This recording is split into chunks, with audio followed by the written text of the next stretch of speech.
அது எப்படி சித்தி சாப்பிடுவேன்? நான் நினைச்சது கிடைக்கிற வரைக்கும் அவங்க கொடுக்கற எதையுமே நான் சாப்பிட மாட்டேன். அம்மா என் சாப்பாட தம்பி தங்கச்சி கிட்ட கொடுத்து இதை எப்படியாவது சாப்பிட வச்சணும்னு சொல்லிட்டு தான் போயிருக்காங்க. அதனால லஞ்ச் பிரேக்ல அரவிந்தும் நந்தினியும் சாப்பாடு எடுத்துட்டு வந்து என்ன சாப்பிட வைக்கிறதுக்கு எவ்வளவோ கெஞ்சி பார்த்தாங்க. நான் கடைசி வரைக்கும் சாப்பிடவே இல்லையே. தண்ணிய மட்டும் குடிச்சிட்டு பட்னியா இருக்க மாதிரி சீன் கிரியேட் பண்ணிட்டு வந்துட்டேன்.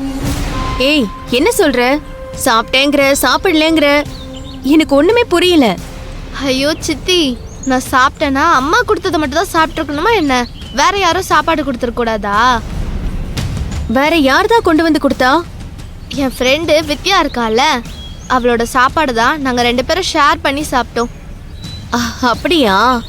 வித்யாவோட தான் சாப்பிட்டியா? ஆமா சித்தி. அது மட்டும் இல்ல, என் கைக்கு மொபைல் வர வரைக்கும் அவங்க கொடுக்கற எதையுமே சாப்பிட போறது இல்ல. வித்யா என்ன சொன்னானா, நீ உங்க சித்தி சொன்ன மாதிரி மெயின்டைன் பண்ணு, உனக்கு என்ன லஞ்ச் வேணும் சொல்லு, டெய்லி நான் உனக்கு சேர்த்து எடுத்துட்டு வந்துடுறேன், நீ அதை சாப்பிட்டுக்கோ, ஆனா உங்க அம்மா கிட்ட சாப்பிடாத மாதிரியே காட்டிக்கோன்னு சொல்லி எனக்கு ரொம்ப சப்போர்ட்டா இருக்கா சித்தி. சூப்பர் ஃப்ரெண்ட் உனக்கு கிடைச்சிருக்கா. அவளோட ஃப்ரெண்ட்ஷிப்பை நீ எப்பவுமே விட்டுறாத. சரி சித்தி, நாங்க 2 பேரும் எப்பவும் பிரியவே மாட்டோம் சித்தி. அந்த அளவுக்கு ரொம்ப திக் ஃப்ரெண்ட்ஸ். ரொம்ப சந்தோஷம், இப்படிதான் இருக்கணும். அப்புறம் உனக்கு இன்னொரு விஷயம் தெரியுமா? என்ன சித்தி? செவந்தி உனக்கு சாப்பாடு கொடுத்துட்டு வந்ததை பத்தி உன் தாத்தாவும் பாட்டியும் என்னம்மா மதுவை சாப்பிட வச்சுட்டு வந்தியான்னு அக்கறையா கேட்டாங்க. அதுக்கு அவ அலட்சியமா கொடுத்துட்டு வந்துட்டேன் மாமா, சாப்பிடாம நல்லா வயிறு காஞ்சு போயிருக்கா, இதுக்கு மேல அவளால பசிய பொறுத்துக்க முடியாது, அதனால நான் கொடுத்துட்டு வந்திருக்கிற சாப்பாட்டை அவ சாப்பிட்டுதான் ஆகணும், அவளுக்கு வேற வழியே கிடையாதுன்னு ரொம்ப இளக்காரமா சொல்றா மது. ஆனா எனக்கு கன்ஃபார்மா தெரியும் மது, நீ அவ கொடுத்த சாப்பாட்டை சாப்பிட்டுருக்கவே மாட்டேன்னு. அதான் மனசு கேட்காம நான் ஓடி வந்தேன். செவந்திய பொறுத்த வரைக்கும் நீ சாப்பிட்டியோ சாப்பிடலையோங்கிறதுலாம் தெரியாது, கடமைக்கு கணக்கு காமிக்கிறதுக்கு கொண்டு வந்து கொடுத்துட்டு போயிட்டா.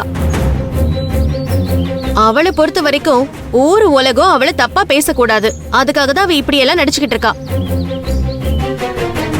நீ ஒன்னும் கவலைப்படாத, போன் வாங்கி கொடுக்காம அவ எவ்வளவு நாள் இருக்கான்னு நாமளும் பார்க்கலாம். நீ மட்டும் நான் சொன்ன மாதிரி வீட்டுல உள்ளவங்களுக்கு எல்லாம் சாப்பிடாத மாதிரி காட்டிக்கிட்டு வித்யா கொடுக்கற சாப்பாட்டை சாப்பிட்டுட்டு ஜாலியா இப்படியே மெயின்டைன் பண்ண, நடக்க வேண்டியது தன்னால நடக்கும். சரிங்க சித்தி. சரி, ஸ்கூல் பெல் அடிச்சிட்டாங்க, நீ கிளம்பு. சரிங்க சித்தி, ஈவினிங் வீட்ல வந்து பாக்குறேன்.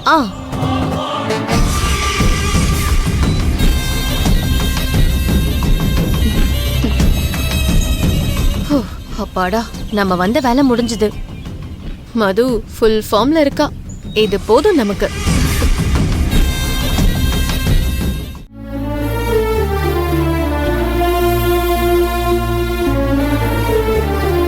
இந்தாங்க ரகு, எடுத்துக்கங்க. செவந்தி எனக்கு வேண்டாம் சிந்து. இன்னும் மதுமிதா சாப்பிடாதத பத்தியே நினைச்சிட்டு இருக்கீங்களா? அதான் நீங்களே ஸ்கூலுக்கு கொண்டு போய் கொடுத்துட்டு வந்துட்டீங்கல்ல, அவ நேரத்துக்கு சாப்பிட்டுருப்பா. காஃபி எடுத்துக்கங்க. இருக்கட்டும் சிந்து, மது நான் கொடுத்த சாப்பாட்டை சாப்பிட்டான்னு தெரிஞ்சாதான் என்னால இந்த காஃபியை கூட மனசு வந்து குடிக்க முடியும். அது வரைக்கும் எனக்கு எதுவுமே வேண்டாம். அவதான் வீம்பு பண்ணிட்டு சாப்பிட மாட்டேங்கிறானா, அவளை நினைச்சிட்டு நீயும் சாப்பிட மாட்டேங்கிற. காஃபி எடுத்து குடியுமா. அண்ணி எடுத்துக்கங்க அண்ணி, மதுவை நினைச்சு நீங்க கவலைப்படாதீங்க, அவ நிச்சயம் சாப்பிட்டுருப்பா. செவந்தி, எனக்கும் கூட அது சாப்பிட்டுக்கணும் தாமா தோணுது, நீ காப்பி எடுத்து குடி. அதான் எல்லாரும் இவ்ளோ நம்பிக்கையா சொல்றோம்ல, குடிங்க.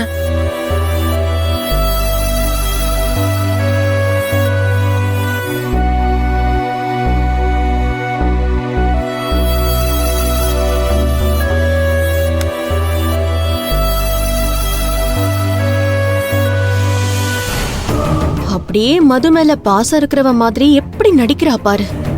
ஏ செவந்தி, நீ செம்ம சீன் பாட்டிடி, ஆனா இந்த சீன் மது விஷயத்துல எடுபடாது.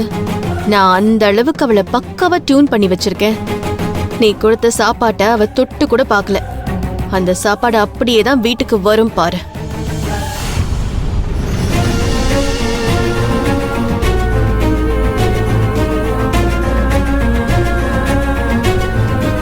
பசங்க வந்துட்டாங்க. அரவிந்த் நந்தினி மட்டும் வராங்க. மதுவை காணுமே. பசங்களை மட்டும் அனுப்பி வச்சுட்டு அவ ஃப்ரெண்டு வீட்டுக்கு குரூப் ஸ்டடிக்கு போனாலும் போயிருப்பா. ஆமா அப்படித்தாம்மா இருக்கும்.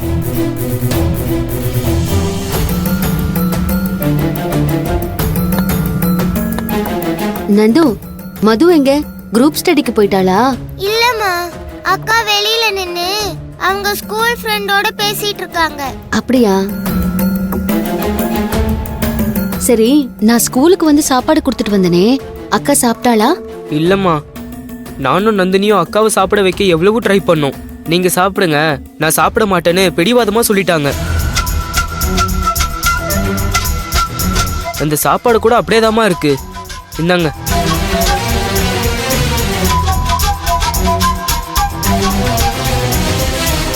நானும் அண்ணனும் எவ்வளவோ கெஞ்சி பார்த்தோம். அவங்க சாப்பிடாம வெறும் தண்ணியை மட்டும்தான் குடிச்சாங்க.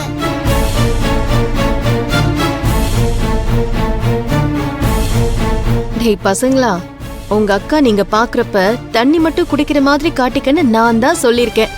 அத அவ கரெக்டா பண்ணிருக்கா. பாத்தீங்களாங்க, உங்க பேத்திக்கு என்ன நெஞ்செழுத்தம் இருந்தா 2 நாள் சாப்பிடாம கொள்ளாம தண்ணியை குடிச்சிட்டு அடம் பிடிச்சிட்டு இருப்பா. என்ன நினைச்சிட்டு இருக்காங்க அவ? இப்படியே விட்டா சரிப்பட்டு வராதுங்க. அவ வரட்டும், வாங்குற வாங்கல தன்னால சாப்பிடறாளா இல்லையான்னு பாருங்க. ஈஸ்வரி, நீ வேற அந்த புள்ளகிட்ட சத்தம் போட்டு மனசை வெறுக்க வச்சிடாத. பக்குவமா எடுத்து சொல்லித்தான் அதை சாப்பிட வைக்கணும்.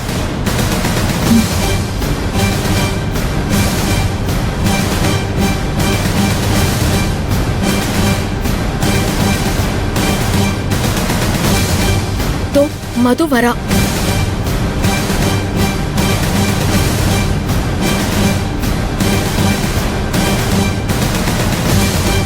ஏய் மது, இங்க வா.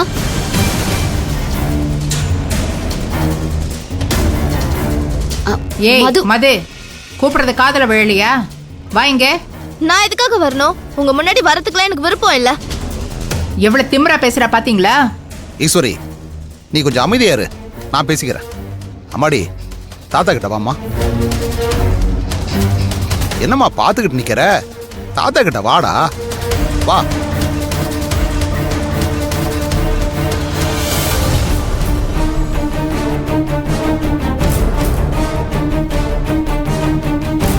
மது, இன்னைக்கு உன் அம்மா ஸ்கூலுக்கே வந்து உனக்கு சாப்பாடு கொடுத்துட்டு வந்திருக்காங்க.